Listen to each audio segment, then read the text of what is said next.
Well, Congressman, this thing is working. Thanks for being here. It's great to see you. Is that a collective? Are we going to do like the congressman thing, or are we going to do the Bill and Eric thing? Do you want to do Bill and Eric? That'd I'm be good great. with that. I would rather do that than Congressman Somehow Huizenga magically and your Congressman name changes Sorensen, because I'll just trip over my honorific. words. But. So, okay, great. Well, for everyone, just a quick reintroduction. I'm Declan Harty. I'm a reporter with Politico covering the SEC and CFTC. Congressman Bill Huizenga from Michigan, a Republican, sits on the House Financial Services Committee, and Congressman Eric Sorensen from Illinois, a Democrat who sits on the House Ag Committee. And we'll be talking crypto, we'll be talking prediction markets a little bit, and there's a lot to cover. So, if only prediction markets existed when I forecasted the weather, right? I'm the only meteorologist in the Congress, so like. Would that have been a good thing or a bad thing? Well, I think I got it right more often than I got it wrong, I just tell you. I wanted to start with, I think, the thing that's probably top of mind for everybody in this world, which is clarity and crypto market structure.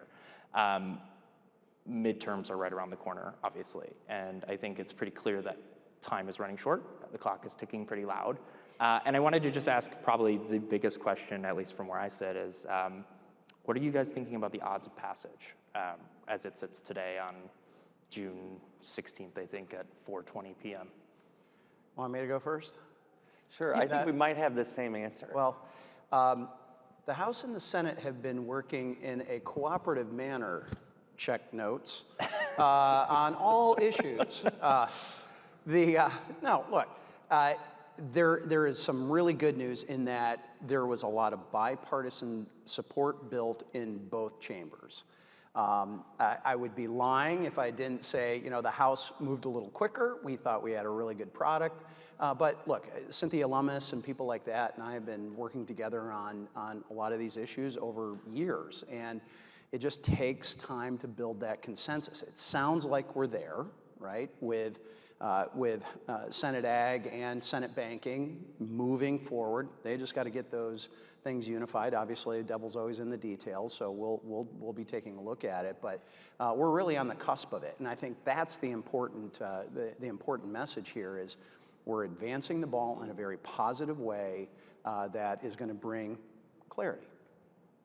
Yeah, I look at where we are here today, and for those of us in the House, we understand that we're running out of legislative days to accomplish this. We need to get this to the forefront, and I really think that what clarity does is it provides us with the roadmap, right, and the rules of the road. But also understand that the rules of the road, if they were written in 1921 when you were driving a Model A, right, the rules of the road are different than when the superhighways came out, right? So clarity is essential today. We need to get it over the finish line. We need to do it in a bipartisan way so that it provides those rules of the road as we go forward. But understand the highway is being built, right? And so it means that we're going to have to continue to work together.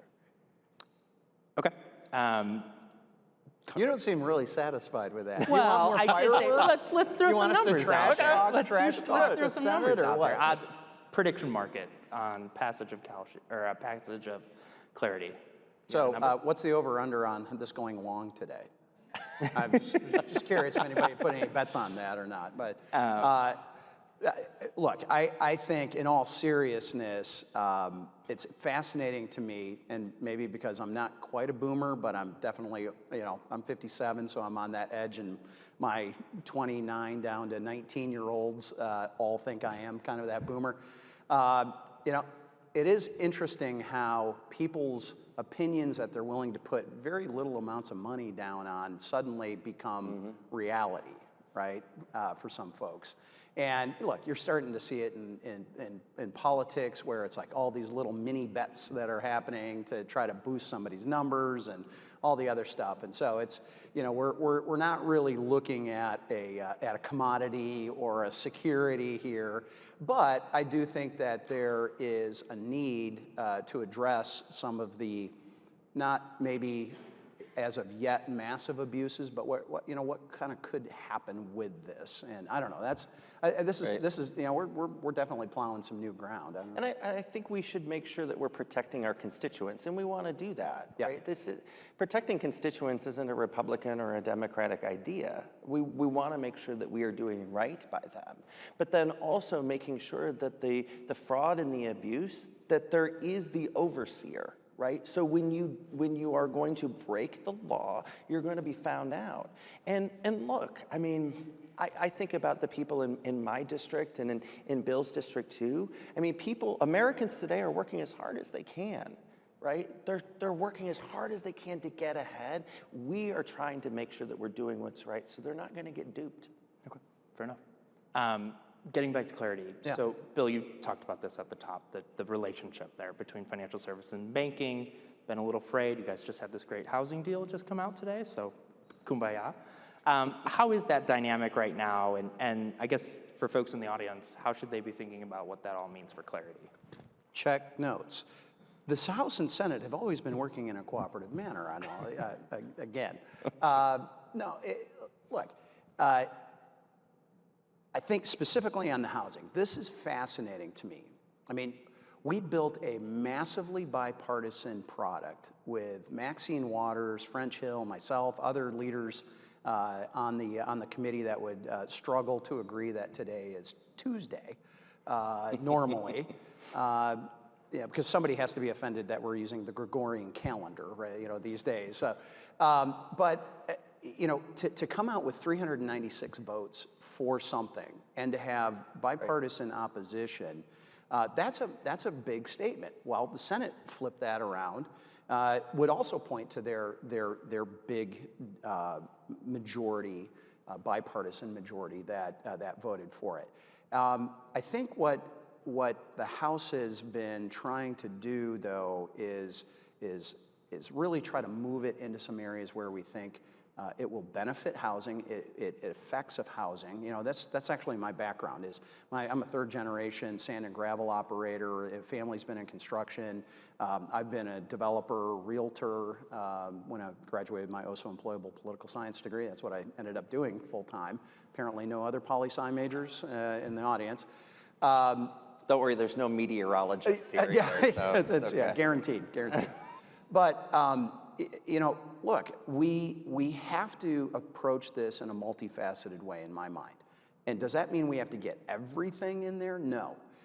Is there a need to make sure that community banks really return back to what they used to be able to do? I mean, this is me sitting at the closing table for years, working with local banks who were then putting these mortgages out, and they are oftentimes holding those mortgages. I mean, that world is gone now. And a lot of that, I would argue, is because of regulation, not necessarily business practices. And so, look, we have a healthy professional tension, but also an understanding that the House and the Senate has priorities. I give kudos to French Hill and to Speaker Johnson and our leadership. They really kind of stuck to their guns with saying, look, this is the product that we've come up with. By the way, parenthetically, I don't believe that if we had put the Senate version, certainly that original version, on the floor, I don't think it would have passed. It certainly would not have passed with a majority of the Republicans, and I don't think it would have passed. And I don't know if that's your opinion too. Yeah, I agree. I mean, I don't know if we're going to have the bipartisan consensus. Maybe we get the 215 votes, but okay, fair enough. Yeah. Eric, the crypto market structure conversation, the fight right now is obviously around, or at least the focus point right now is around ethics. Obviously, a lot of Democrats in the Senate are looking for some kind of language in the bill that will clamp down on the president's crypto interests. Mm-hmm. Not to ask you to speak for all Democrats on Capitol Hill, because that's an impossible task to do. But do you think that there's a deal that would satisfy Democrats in the base that could also get the sign-off from the White House? And in your opinion, what does that look like? Well, I think it goes beyond ethics. It goes to trust. We need to build trust with the American people again. And I think that is essential when we look at everything in this ecosystem, right? We need to build the trust with the people, but then they also need to trust that their legislators are going to do right by them, or that ethically people are going to be bound to some guardrails. And then when we look at where we're moving with respect to crypto, whether that is at the SEC or the CFTC, I want to lead the way at the CFTC to make sure that we have enough people that are working there. Because the CFTC, I think it's the difference in my district between German Valley, Illinois, and Rockford, Illinois. Population 353 and 155,000, right? We need to make sure that we are going to move in the right direction to protect the consumers, but then in the end, we're protecting our constituents. But we can't push away from the things that we don't know, right? And I think right now, when there's so much uncertainty around, it's easy for people to push back against the things they don't know.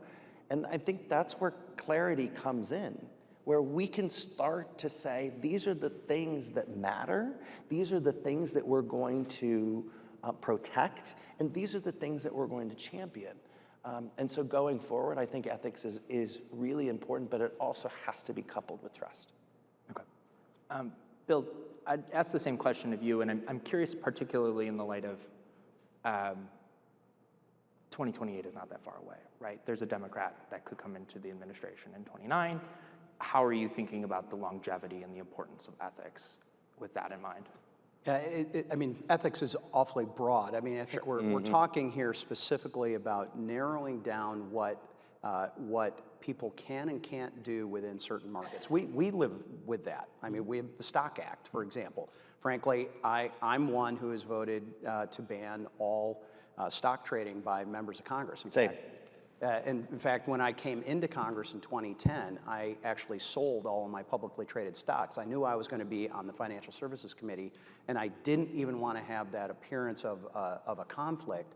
And I'm glad I did. I didn't have to, but it does get to that trust level element. It does have to be applied equally to everyone, and we need to make sure that it is to those that are actually serving. I think that's the whole idea of the House ethics and Senate ethics of what we need to do. Look, I think Eric is right. The concept of trust and that concept of that, unfortunately, a lot of people have a perception that Congress is out padding their own pockets, and we have to change that. I think that's one of the reasons why I voted for that stock ban, for example. Okay. Just to get into the substance a little bit, and Eric, you talked about this, so I'll pick on you first, frankly. Pick on me, okay. There's been a lot of attention paid on the resources at the CFTC. Right. Obviously, this is a 550-person agency. I know you had asked Chairman Seelig about this a few months back at the House Ag Committee. We've recently learned that there's buyouts at the agency. As you think about this bill nearing the finish line, how concerned are you about the agency's capacity to take on this authority, whether that's on the staff side or the commissioner side? Right. So, and this is one of the, I don't want to put the cart before the horse, but in my legislative office, my legislative team is already working on this to make sure that there is a pathway that we can have more people added to the CFTC. Because right now it's bare bones. And so I fear that when we're in this gray area from the SEC to the CFTC, that's where there's going to be a crack, right? And that's where the fraud's going to happen. So it is making sure that we're doing what we say we're going to do, but then we're going to work in a bipartisan way so that we do have the people there at the CFTC. Because it is a unique place in ag, right? To think about what are the futures of, for instance, in Illinois, corn and soybeans, but then also crypto. So the CFTC has one commissioner, obviously, Chairman Seelig. The SEC has 3 commissioners. Obviously, though, Commissioner Peirce is expected to leave at some point this year. For both of you, how do you think about the need to, I know the House is not in charge of confirmations, but as 2 folks overseeing these agencies, how do you think about the need to fill those commissions? Do you think they're doing fine as is? Is this again, forgive me for repeating myself, is this a longevity concern where Democrats going to come in 29, or 32 or whatever, and have Democrats there for 4 years, and that's just the norm we live in. Well, I mean, and with the SEC, I mean, you always are going to have a chair that is of the party of the president. So I was frankly frustrated that Biden administration didn't move on some of those. We've seen some delays previously because I think we do need a robust CFTC. We need a robust SEC. We need to make sure that they're properly resourced. Interestingly, I was on Fox Business last Thursday morning after the Republicans won the congressional baseball game. I was playing second base, so not that anybody noticed apparently. So, he actually followed the segment after me, and he was actually talking about some of the crypto and what was going on, and he and I are going to be trying to get together because I want to hear from him sort of what his resources are. Interestingly, the House had proposed and passed funding to add SEC staff. That was then reduced by the Senate in a bipartisan manner. And that was a oddity that I thought needed to be remedied, right? That we were trying to actually assert that we needed to make sure that as we are going into these very complicated issues that were properly resourced. And certainly I think this is a little more of a new ground that ag is going to be hitting when it comes to this. As you're pointing out, big difference between corn, wheat, and crypto. Right. And I want to make sure that everybody's properly resourced. And then also, Bill, to your point, is we have to make sure that there isn't a knee-jerk reaction from one administration to the other, right? And as we go forward, we need to make sure that the roadmap is there, right? I say a lot of times, we're driving in the view of our headlights, but we sure as hell need to know where we're going on the map, right? But there isn't just one way to get to that endpoint on the map, right? There are different ways that we can do that, and that's where it's going to take this constant work of what resources we can allocate to where there's different stimulus, and we need to do that regardless of who's in the White House. And one of the important parts of this is, we've got a self-funding mechanism in there. So, I mean, it's not just a matter of are we going to change a priority and take money away from some other place or borrow it yet again. This is an industry that is going to be at least partially, if not fully, self-funding. Okay. One issue that has come up a lot in the Senate side of this conversation is this issue of banks and stablecoin yields. Having gone through the process of passing the Genius Act, I'm curious if there are any lessons that you have learned through this process that you would pass on to your colleagues in the upper chamber. Do we need to go up there with fisticuffs? Well, I mean, there's been a lot of cussing going on between leaders of all the various entities outside of government. So a little bit of name calling going on this all. Look, there's some pretty bright lines, and then there's some fuzzy lines as to where those things are. I think it is good to where practical have as bright a line as possible because it kind of gets to the guardrails part.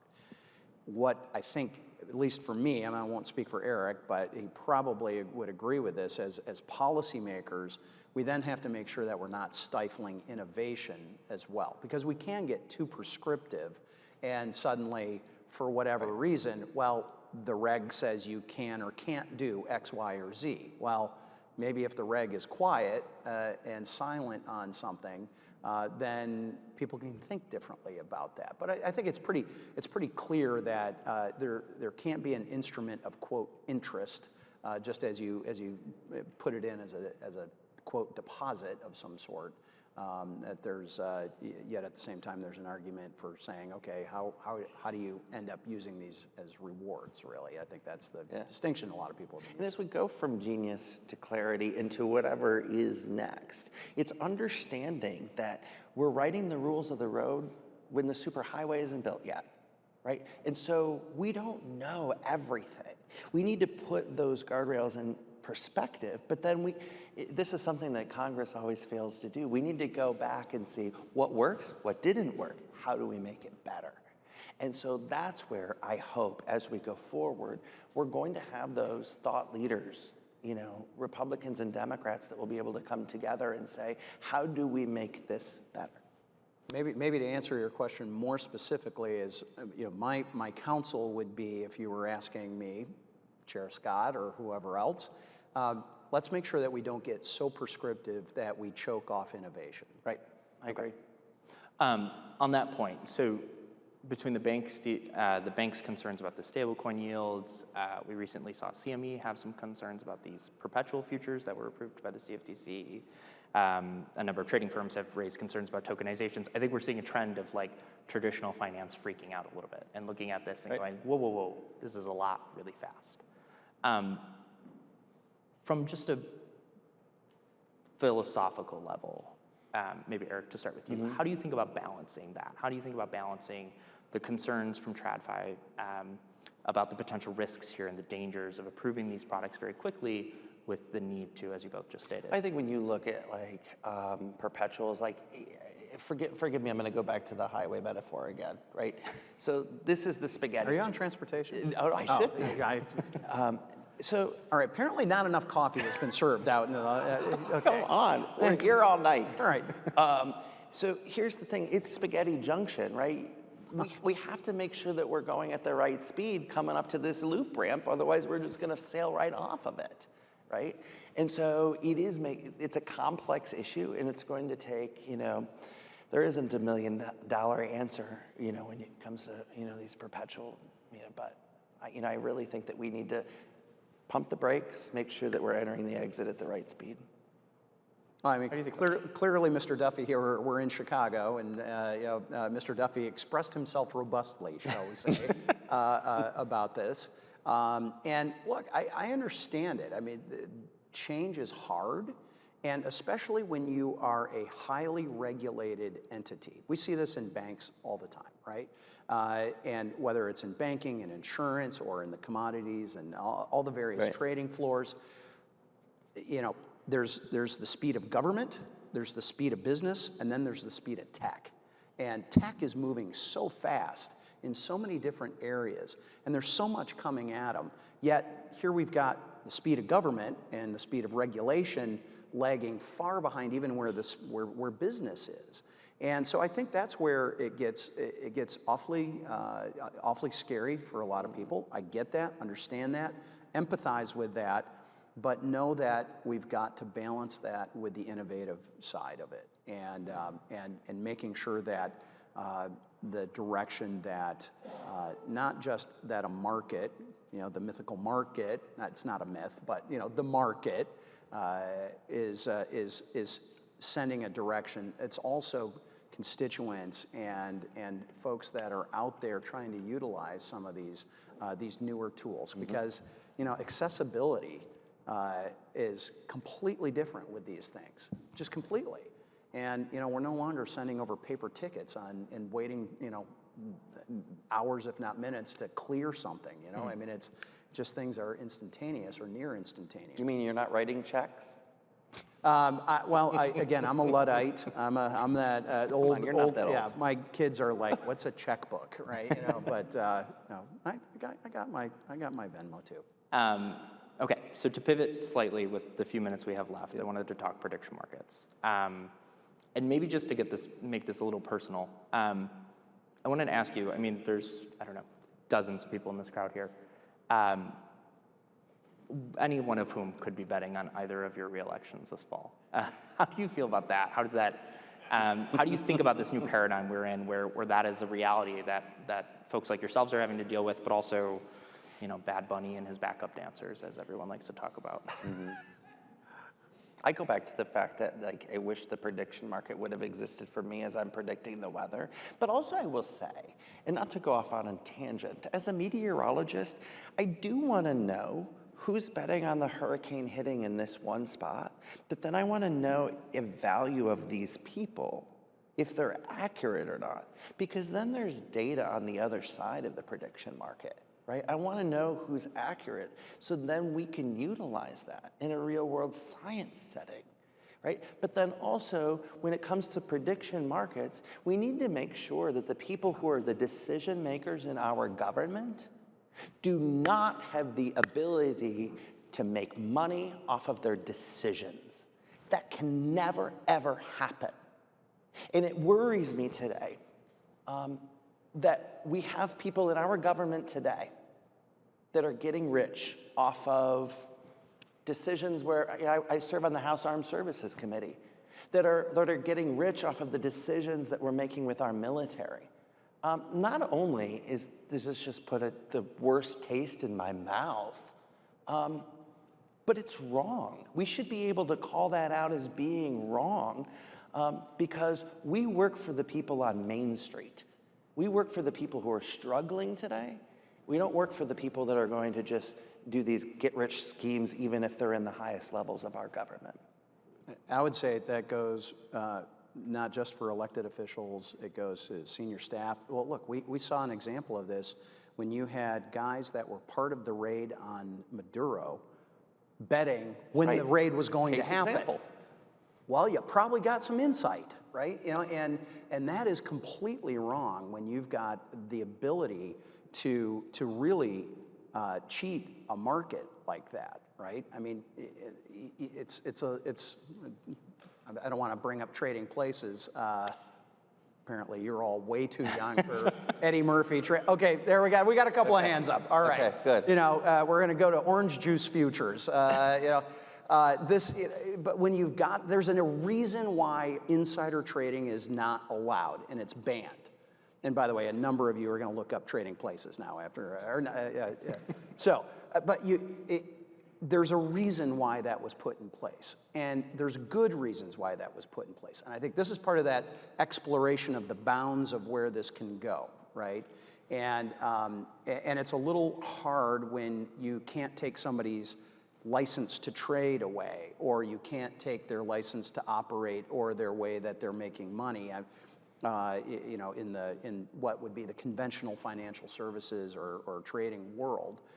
So it gets a little more complicated, but yeah, I was glad to see that actually those guys were being prosecuted for utilizing that information in an inappropriate way. But also constituents and voters need to make that decision on November 3rd. They need to vote based on who is going to uphold their ethics. Right? Because here's the thing, when it comes to futures markets, hey, you know, I'm gonna place my bet on the Chicago Bears staying in Chicago, right? That's fine. But when it comes to what the federal government is doing, the decisions that are within the federal government or within the higher corporate structure are happening, we've gotta make sure that there not only are guardrails there, but that there's prosecution if you do what's wrong. All I know is if the Detroit Lions move to Ohio, there would be some real problems. So I don't know what your Bears are going to do, but we got a little. The Toledo NFC Lions, I don't think will work. Yeah, I don't NFC think that's going to work, Bill. Happening up here. So.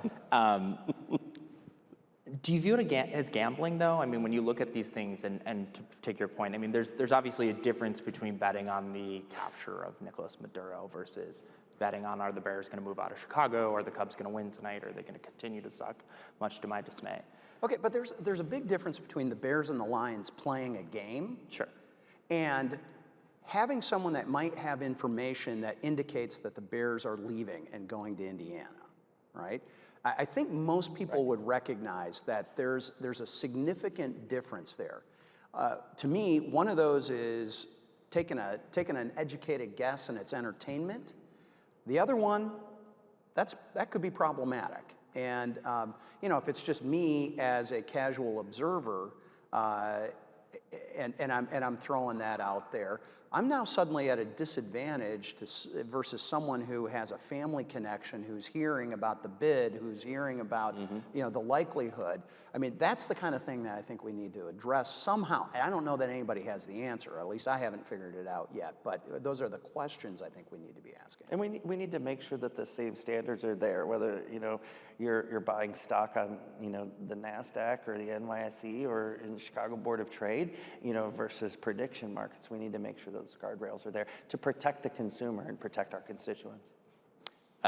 Would you both, and I know we only have a few seconds left, the Senate has moved to pretty much unilaterally say no betting on prediction markets. The House is still, I think, trying to figure out its path. You guys both have been pretty adamant that you're not fans of this idea of folks in your seats betting on that. I mean, I'm curious how you've approached that with your own staffs and yourselves. Look, I don't think that, anybody should be doing that if you have that insider information. And, within the bounds of the Longworth House office building, and, when we are in committee together, we understand and we learn things that should not be allowed to be traded on, our information. Yeah, and I think that's the question. What's the definition of trading? What's that definition of, with that insider information versus someone who's a casual observer? And how do we say, sorry, staff, you can't predict whether the Lions or the Bears, it's going to be the Lions, are going to win, right? The NFC Central. Yeah. That's very, very different in my mind than if we do have some of that somehow, or they have that information. I think that's going to be the tough part, sort of moving forward. I think it has to be addressed. And we need to make sure that insider element, getting back to what Eric was talking about with trust, if we don't, I think that is just going to allow that trust to further erode, and we've got to stop that. Okay, great. Thank you both so much. I appreciate it. Thank you very much. Declan. Thank you, everybody. Appreciate it. Thanks so much.